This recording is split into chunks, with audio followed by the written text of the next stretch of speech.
Do your headlights look like this?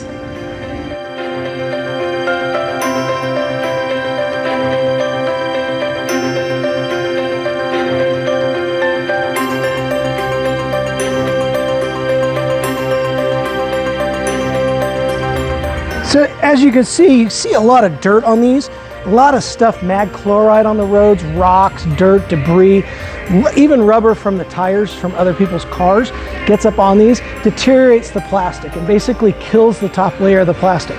So as we take the top layer off, and we're just taking a very, very minor amount off, but as we take it off, we basically are repolishing it and getting it back to that original clear lens that you can see out of.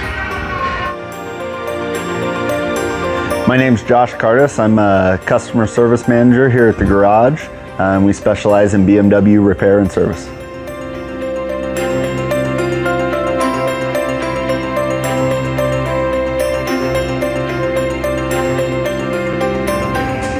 So I have a deal for you guys. We're actually throwing in free headlight polish with any service over $100.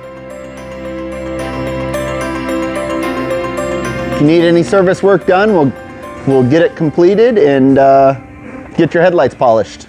Thanks.